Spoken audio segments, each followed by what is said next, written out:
नमस्कार प्रिय दर्शकों, हाजिर हूं मैं आज जिस विषय पर मैं चर्चा करने के लिए आप सबके सम्मुख उपस्थित हूं।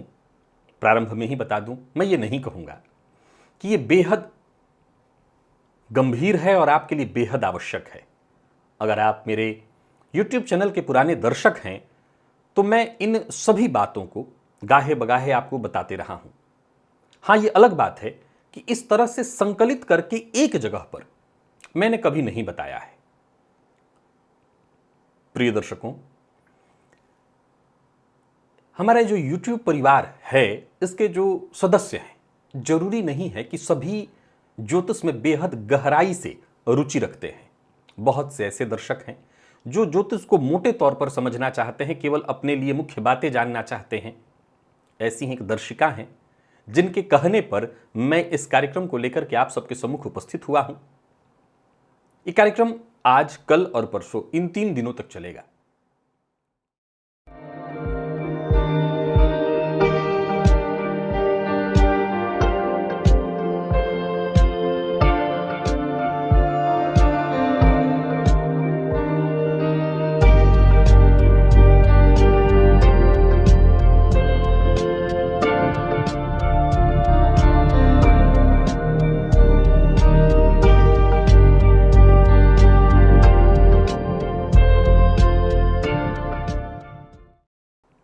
एक आम आदमी की इच्छा तो होती ही है कि वो ये जाने कि उसके गुण क्या हैं, उसके अवगुण क्या हैं, उसके लिए रंग कौन सा बेहतर है, दिन कौन सा बेहतर है, कौन उसके आराध्य देव हैं, कौन सा लग्न उसका मित्र है, कौन सा शत्रु, इत्यादि। ऐसी ही कुछ बातों की चर्चा आज होने वाली है। आज मुख्यतः 4 लग्नों की चर्चा है, मेष, वृषभ, मिथुन और कर्क। ध्यान रखिए, मैं लग्न शब्द का इस्तेमाल कर रहा हूं, यानी इसे आपको अपनी जन्म कुंडली के आधार पर ही देखना है। चलिए बिना विलंब किए चर्चा प्रारंभ करते हैं। सबसे पहले मेष लग्न। यदि आप मेष लग्न के हैं तो आप जान लें आप अग्नि तत्व के हैं। अग्नि अर्थात ऊर्जा, सो इसका सीधा प्रभाव दिखाई पड़ता है। आप बेहद साहसी, चुनौती को स्वीकार करना और सदैव कुछ न कुछ करते रहना, यह आपका मुख्य गुण है। मैं सदैव अपने कार्यक्रमों में कहा करता हूं, इस लग्न के जातक जल्दबाज होते हैं, भले ही होते हैं, परंतु जो भी जिम्मेदारी लेते हैं उसका पूरा ध्यान रखते हैं, अपनी जिम्मेदारियों का ये निर्वहन करते हैं। तो वहीं अवगुण है आपका दंभ, आप दंभी हैं। शुभ रंग आपके लिए आजीवन लाल ही रहेगा। यह बात सदैव ध्यान रखिए कि आप बाकी रंगों का इस्तेमाल भी करिए, मना नहीं है, लेकिन शुभ रंग के रूप में सदैव लाल, और जीवन रत्न सदैव मूंगा। अब एक बड़ा यक्ष प्रश्न यहां खड़ा हो जाता है कि आप तो कई बार खुद कार्यक्रम में अपने कहा करते हैं कि ऐसा नहीं कि लग्नेश का रत्न पहन ही लेना है। जी हां, बिल्कुल। जब आप जन्म कुंडली का अध्ययन करते हैं तो कई बार उसमें विचार करते हैं कि क्या यह जरूरी है। मैं कई बार कहा करता हूं कि जो तत्व ऑलरेडी बहुत बढ़ा हुआ है, जैसे मान लीजिए किसी की कुंडली में मंगल बहुत मजबूत स्थिति में है, उसके अंदर धैर्य इतना कम हो गया है, लग्न में मान लीजिए शनि है और मंगल बहुत प्रबल बलवान होकर के लग्न को देख रहे हैं, तो ऐसे जातक का कोई काम वक्त पर नहीं होगा और बहुत ज्यादा मानसिक रूप से अशांत हो जाएगा, क्योंकि उसके अंदर पेशेंस की कमी होगी और ऊपर से हमने मूंगा पहना दिया तो फिर वो पागल हो जाएगा। तो उस अवस्था में मैं मना कर देता हूं। परंतु इस बात को समझ लीजिए कि यदि आपके लग्नेश तृक भाव में भी हों, 6, 8, 12 नीच के भी हों, तब भी यदि आप अपने लग्नेश का रत्न धारण करते हैं तो वो खराब नहीं होगा। फलतः जीवन रत्न मूंगा है। मंगलवार और रविवार का दिन सदैव आपके लिए शुभ रहेगा। इस दिन आप कोई भी नया कार्य प्रारंभ कर सकते हैं, इत्यादि। हनुमान जी और शिव जी आपके आराध्य देव हैं। मैंने वैसे कई और विधियों से भी आपको इष्ट के चुनाव की चर्चा बताई है, परंतु लग्न के आधार पर शिव जी और हनुमान जी आपके आराध्य हैं। आप जानते हैं मंगल का जो अंक है वो 9 है, अतः प्रत्येक माह की 9, 18 और 27 ये जो तारीखें हैं आपके लिए अनुकूल हैं। इन तारीखों में यदि मंगलवार पड़ जाए, रविवार पड़ जाए, तो आप अपने कार्य शुरू कर सकते हैं। मंगलवार का व्रत करना आपके लिए श्रेष्ठ होगा। आज के समय में प्रायः लोग अपने स्वास्थ्य का ध्यान रखते हुए व्रत इत्यादि के लिए पूछते हैं, तो आप यदि मेष लग्न के हैं तो मंगलवार का व्रत करिए। अब ये जान लीजिए कि कौन से वो लग्न के लोग हैं जो आपको समझ सकते हैं। मैं शब्दों को ध्यान से सुनिएगा, मैं मित्र और शत्रु की बात नहीं कर रहा हूं, जो आपको समझ सकते हैं। सिंह, तुला और धनु, इस लग्न के जातक आपको समझ सकते हैं। आपकी ऊर्जा को समझ सकते हैं। तो वहीं ठीक इसके विपरीत जो आपको नहीं समझ सकते वो मिथुन और कन्या है। और बाकी सब सम का अर्थ बराबर, यानी समझ भी सकते हैं, नहीं भी समझ सकते हैं परिस्थिति के आधार पर। ये बातें आपको सदैव ध्यान रखनी चाहिए। वहीं यदि हम वृषभ लग्न की करें, वृषभ लग्न के जातकों में ऐसा क्या है, कौन सी वो बातें हैं जिसे आपको सदैव ध्यान में रखनी चाहिए? तो आप पृथ्वी तत्व के हैं, आप दयालु हैं, किसी ने आपका हित किया है तो आप इसको मानते हैं, आप कृतज्ञ नहीं कृतज्ञ हैं और सदैव कृतज्ञता अपनी दिखाते हैं और आकर्षक दिखने की चाहत आपके मन में रहती है, जो कि अच्छा है। परंतु कुछ कमियां भी हैं, आप कान के कच्चे हैं, आप सुनी सुनाई बातों में आ जाते हैं और ये बिल्कुल ठीक नहीं है।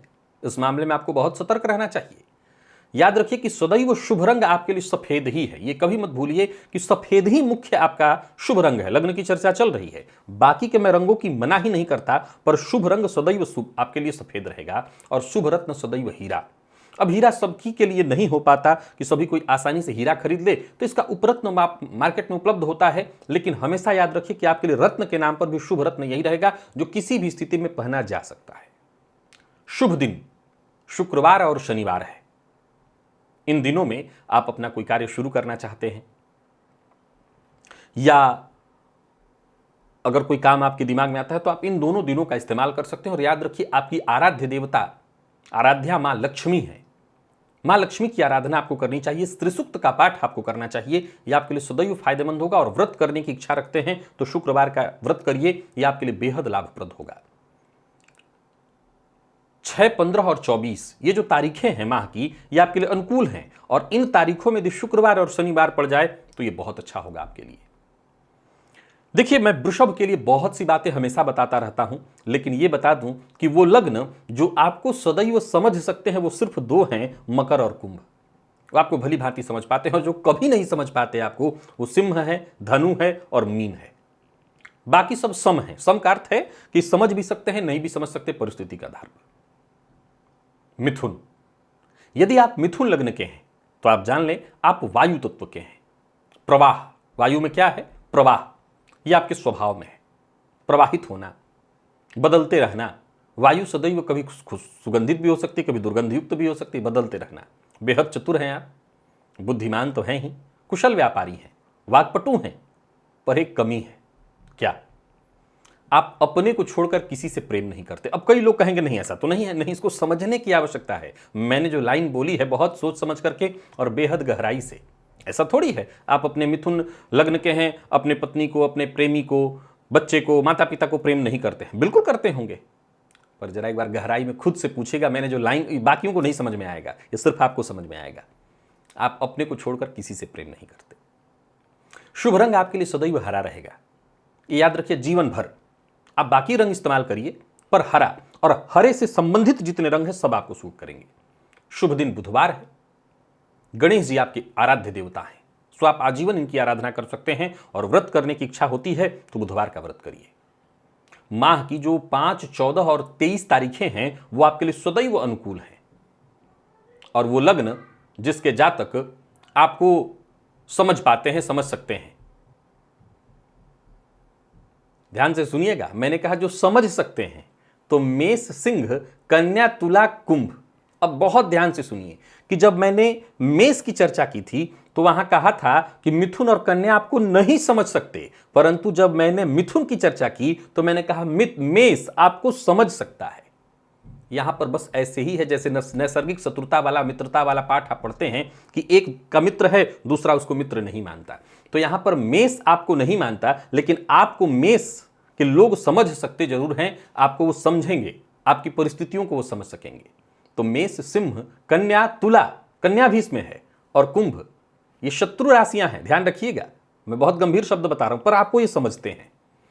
अब जरा गौर करिए, जो मित्र है कर्क, वो आपको कभी नहीं समझ सकता। अच्छा, कारण आप जानना चाहेंगे? बहुत सरल है।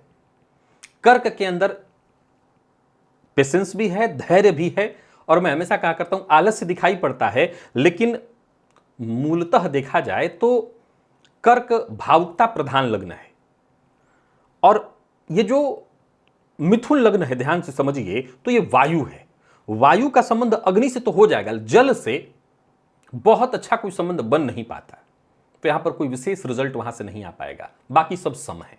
और कर्क, कर्क लग्न के यदि आप हैं तो अपने बारे में जान लीजिए, आप जल तत्व के हैं और आपके जो मुख्य गुण हैं, आप कुशल प्रबंधक हैं।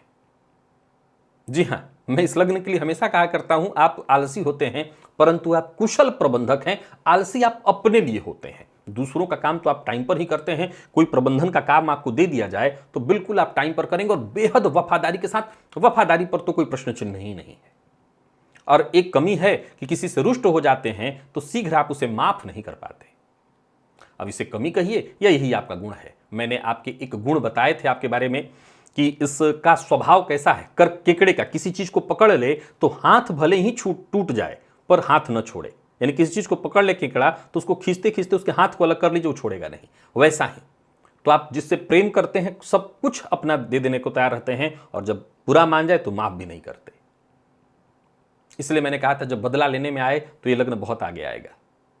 शुभ रंग आपके लिए सदैव सफेद और क्रीम रहेगा, और शुभ रत्न सदैव मोती। आप कभी भी मोती पहन सकते हैं।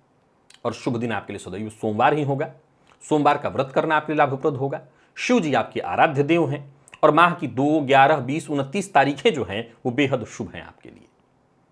और आपको समझने वाले कौन कौन हैं? तो आपके समझने वाले तुला हैं, तुला लग्न के जो लोग होते हैं, वृश्चिक के जो होते हैं और मीन के होते हैं। ये आपको खूब समझ सकते हैं और समझते ही हैं। और जो कभी नहीं समझ पाते वो मेष वाले हैं, वो सिंह वाले हैं, वो धनु वाले हैं, वो मिथुन वाले हैं, वो मकर वाले हैं, और तो और वो कुंभ वाले हैं। कमाल की बात देखिएगा, सबसे अधिक कर्क में मैंने चर्चा किया कि कर्क के जातकों को कोई समझ नहीं पाता। अगर इस हिसाब से देखें तो मेष, सिंह, धनु, मिथुन, मकर, कुंभ, 6 राशियों की मैंने चर्चा की, समझ ही नहीं पाते। यानी कहीं ना कहीं इस लग्न के जातकों के साथ ऐसी स्थिति होती है, और इसके चलते इनका खामियाजा इनको भुगतना पड़ता है कि सबका हित करते हैं, सबका फायदा ही कराते हैं, सबको देते हैं, परंतु तो गत्वा बेचारे फंस जाते हैं। कोई इनको समझ ही नहीं पाता। आजमा लीजिएगा ये सारी बातें जिन लग्नों के लिए मैंने कही है 120%। अब पुनः बता दूं कि बाकी 4-4 करके 2 दिनों में और चर्चा में पूर्ण करूंगा। एक और बात, मैंने जिन लग्नों की चर्चा की है ये एक तरह से वीडियो जो मैंने बनाया है संकलन है, रहेगा मेरे चैनल पर, मेरे प्लेलिस्ट में रहेगा।